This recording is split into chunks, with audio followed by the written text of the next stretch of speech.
Last thing Matthew and I are going to touch on today after our, heated debate in the second round. Bah, bah, tit for tat, pound for pound, round for round. Talking about the great Ichiro Suzuki, who, after Sunday, I believe it was, got his 3,000th career hit in the major leagues. Matthew, with all the talk about Pete Rose and him saying, "Oh, Japanese hit shouldn't count," all that kids get off my lawn talk. Do you think Ichiro's the greatest hitter of all time?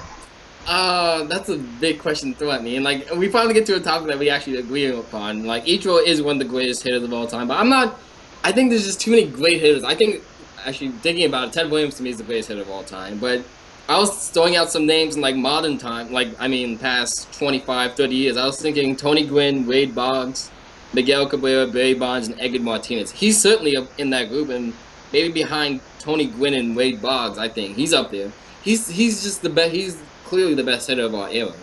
Don't forget Derek Jeter, because Derek Jeter is on that list also. But, maybe more consistency in hitting. Maybe. But I think Ichiro is up there. I agree with you. I think Ted Williams probably is the best hitter of all time.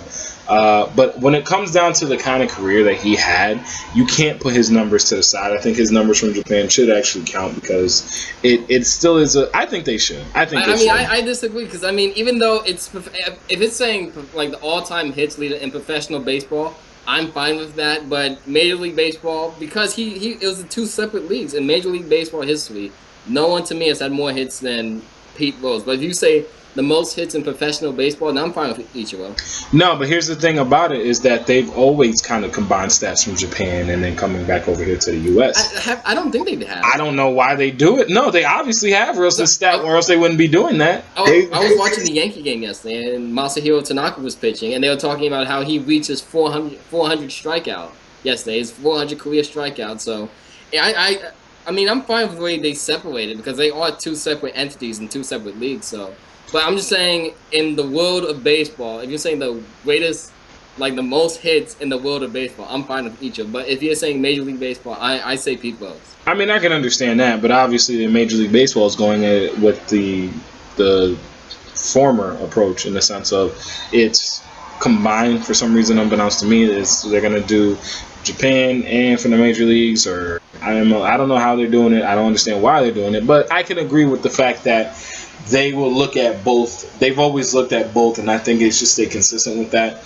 If they're going to look at your stats from being in Japan and coming back over here, continue to do that. Continue to stay consistent. It doesn't matter whether or not Ichiro's about to get to the all-time hits league. If Deki Matsui is about to get to the home run champion, then that would have opened an entirely different can of worms. I mean, I just feel like maybe because Ichiro obviously is the outlier, but let's say if player A in America batted 230 with 8 home runs in the season and goes to Japan and bats 320 if hits 40 home runs, I could really see why they wouldn't want to compare like the two stats, put them together. So, but like we said before, something we agree upon. Ichiro is one of the greatest hitters of all time. And I was especially impressed that at 42 years old, he becomes the second oldest player behind Rickey Henderson to achieve the feat. Rickey Henderson was old as dirt when he finished playing in baseball. Remember when we saw Rickey Henderson play at the Bluefish when Bridgeport Bluefish played. He was just playing baseball. He was on the Newark Bears, and we went to Harbor Yard in Bridgeport, Connecticut. We saw Rickey Henderson play, the little stance and all of that.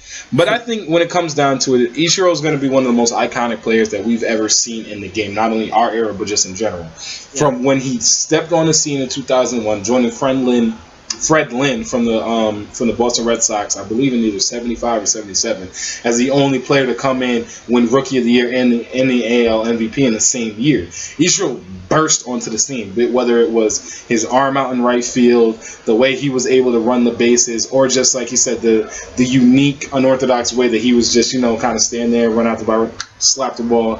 Ichiro is one of the greatest, purest hitters I've ever seen. And I'm glad he got 3,000. I mean, just like the way you described it, just slapping it down the line for a single double. That's just reminds me of like dead ball era baseball, how they played in like 1910, 1920. That's exactly how Ty Cobb and Honus Wagner were playing. And like when in an era where everyone's bombing 50 home runs, he's the one with 8 and collects like 200 plus hits. Yeah, but here's the thing with Ichiro. Ichiro, they've always said that Ichiro, and guys that have seen him do batting practice or played with him or just played against him, have always said if Ichiro wanted to hit 25, 30 home runs in a season, he could actually do it. And you can't say that about a lot of different guys. You can't say that about the guy that's going to win the batting test. That too. So I think when it comes down to it, he's going to be top 5 hitters of all time. I think maybe even top 4, top 3. He's up there. But I was gonna say, without even thinking about it, I would say top 10. But once I really think about it, I could get back at you with a number. But another number is he's like only the 4th player in Major League history with 3,000 hits and 10 Gold Gloves.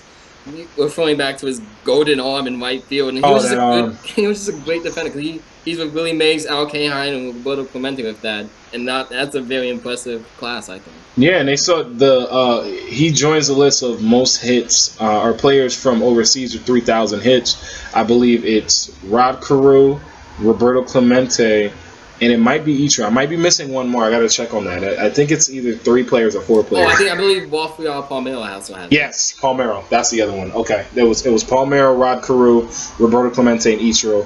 Players from other countries that came over to the major leagues and hit over 3,000 hits. So I just want to talk about one more thing because I watched the hit live, the triple in Colorado yesterday. I was reading how it was just really cool because the impact he had in Seattle, how fans and the Seattle ballpark yesterday, they stayed after the game to watch like the at-bats played on the big screen, and they actually got to see like that young player they once had as a gray-haired 42-year-old to get that 3,000. Yeah, he got old.